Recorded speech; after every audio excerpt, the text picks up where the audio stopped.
طلاق کے حوالے سے ہے، خواتین کے معاملات میں ایک طلاق بھی شامل ہے، اور ہمارے ہاں آج کل خواتین کو اتنی فرصت نہیں ہے کہ کتابوں کو ہم لوگ پڑھ سکیں، اور اگر ہم پڑھتے بھی ہیں تو وہ سی باتیں جو ہماری سمجھ میں نہیں ہوتی، اس کی رہنمائی کے لیے ہمیں علماء حضرات کا جو ہے وہ سہارا لینا پڑتا ہے۔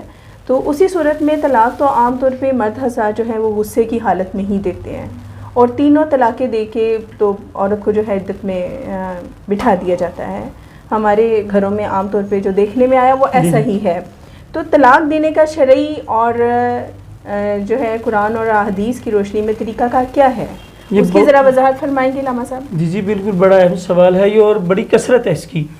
تو یعنی یوں سمجھ لیں کہ آپ کے سوال سے جو میں سمجھا ہوں وہ یہ ہے کہ طلاق دینے کا سنت طریقہ، صحیح احسن طریقہ کیا ہے؟ بالکل، تو وہ یہ ہے کہ جب عورت جو ہے وہ سر پاک کر لے، یعنی یوں سمجھ لیں کہ اس کو دیگر الفاظ کے ساتھ یوں ایکسپلین کریں گے کہ اگر عورت حیض سے فارغ ہے، پاکی کے دنوں میں، طہر کے دن، پاکی کے دن چل رہے ہوں، اور اس طہر میں عورت سے صحبت قربت نہ کی جائے، پھر اس کو ایک طلاق دی جائے، یہ سنت طریقہ تو طلاق کا ہے، ایک طلاق دی جائے، پھر 1 ماہ تک انتظار کیا جائے، اگر رجوع ہو جائے۔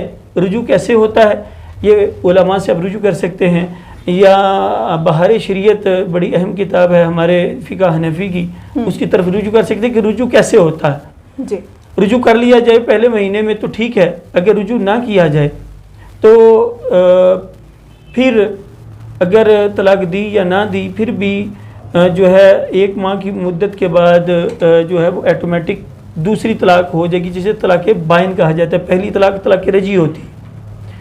اچھا، جب نہیں رجوع ہوا تو پھر 1 ماہ کے بعد ٹھیک پاکی کے دنوں میں جب عورت سر پاک کر لے، حیض سے پاک ہو، تو پھر اس کو دوسری طلاق دی جائے گی۔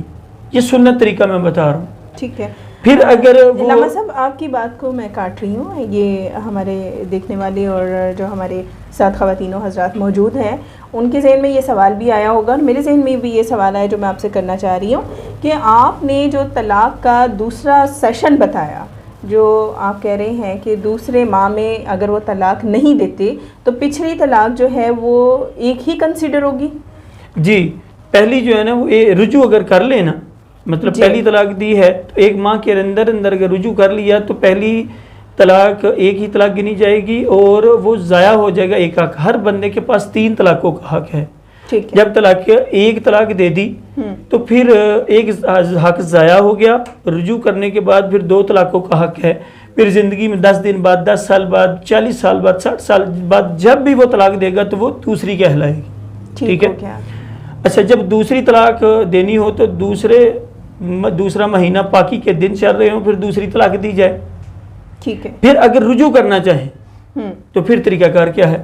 یعنی 2 طلاقوں کے بعد وہ طلاق بائن کہلاتی ہے، اس سے صرف نکاح ٹوٹتا ہے، دونوں نکاح کر کے باہم اکٹھے رہ سکتے ہیں 2 طلاقوں کے بعد۔ 2 طلاقوں کے بعد جی۔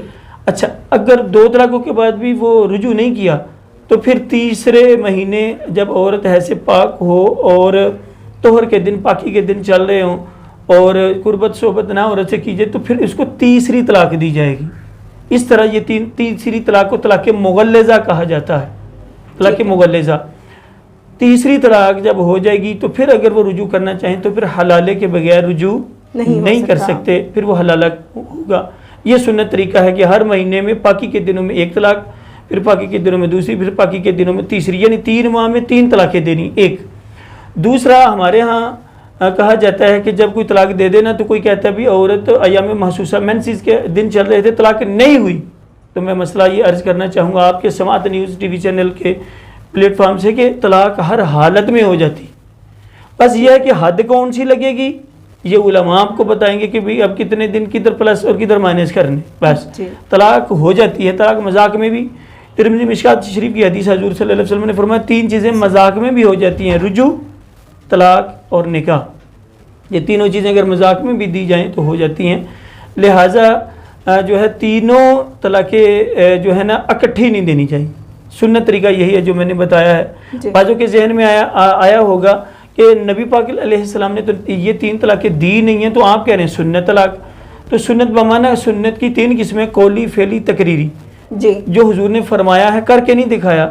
تو اس سے مراد یہ ہے کہ حضور صلی اللہ علیہ وآلہ وسلم نے بتایا ہے زبان سے کہ طلاق ایسے دینی چاہیے، یہ قولی سنت ہے. جی. حضور نے پریکٹیکل کر کے نہیں بتایا. ہماری رہنمائی کے لیے جی یہ جی. سارے معاملات. دوسرا میں وقت مختصر ہے، میں یہ کلیئر کرنا چاہوں گا. بعض کہتے ہیں جی عورت ایام وہ حیض میں ہے طلاق نہیں ہوتی، حیض میں بھی طلاق ہو جاتی ہے. کہتے ہیں جی پریگننٹ ہے طلاق نہیں ہوتی، جی. اس حالت میں بھی طلاق ہو جاتی ہے. اچھا، یہ بہت اہم کوشچن ہے. جی جی، اس لیے جو ہے نا وہ میں نے اس کو کلیئر کیا ہے. ٹھیک ہے. ہر حالت میں طلاق ہو جاتی ہے، اس کے اندر کوئی کباہت نہیں ہے. لہٰذا طلاق کا یہی سنت طریقہ ہے جو میں نے عرض کیا. باقی آپ علماء سے آپ رجوع کر سکتے ہیں. ٹھیک ہے. علامہ محمد اقبال قادری صاحب، آپ نے ہمیں بہت اچھے طریقے سے جو ہے قرآن و سنت کی روشنی میں ہمیں ان سوالات کے جوابات دی.